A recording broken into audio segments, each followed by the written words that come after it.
దేశంలోని ప్రతి ఒక్కరి గుండెల్లో నరేంద్ర మోడీ నిలిచిపోయారని చేవెళ్ల బీజేపీ ఎంపీ అభ్యర్థి కొండా విశ్వేశ్వరరెడ్డి సతీమణి కొండా సంగీతారెడ్డి అన్నారు. వికారాబాద్ పట్టణంలోని ఓల్డ్ గంజ్ ప్రాంతంలో తన భర్త గెలుపుని ఆకాంక్షిస్తూ ఇంటింటి ప్రచారం నిర్వహించారు. కేంద్రంలోని బీజేపీ ప్రభుత్వం ప్రవేశపెడుతున్న సంక్షేమ పథకాలను ప్రజలకు వివరించారు. దేశాన్ని ఆర్థికంగా ముందుకు తీసుకెళ్తున్న నరేంద్ర మోడీని మూడవసారి ప్రధాని చేయాలని ఆమె పిలుపునిచ్చారు.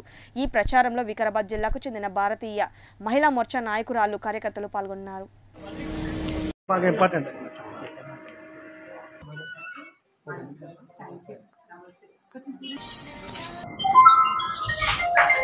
ఎన్నికలు దగ్గర వస్తున్నాయి. ప్రచారం మేము తిరిగి మీరు చూస్తున్నారు. ఇప్పుడు మీరు కూడా నేను అందరినీ గుర్తుపడతా అనిపిస్తుంది మీరందరినీ. బట్ ముఖ్యంగా ప్రజలలో ఒక ఎంత మంచి స్పందన. నంబర్ 1 వాళ్ళకి బాగా తెలుసు ఇది అసెంబ్లీ ఎలక్షన్ కాదు. ఆ పేరు సంపాదించుకున్నారు. ఆ పేరు తను తప్పకుండా నిలబెడతారు. అందరికీ అభివృద్ధి చేసి ఆ భావన కూడా అందరిలో వచ్చింది.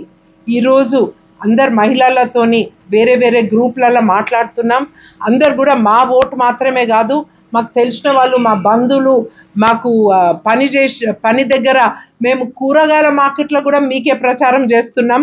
అంత ఉంది అందరికీ. బీజేపీ గెలవాలా అండ్ బీజేపీ గెలుస్తుంది. లెస్ దెన్ 3% ఉంది. దాన్ని డబుల్ చేయాలా అని చూస్తున్నారు. సో ఇలా చాలా ఉన్నాయి. మేము గెలిచినాక 100% మీతో మాట్లాడి ఇంకా వివరంగా చెప్తారు.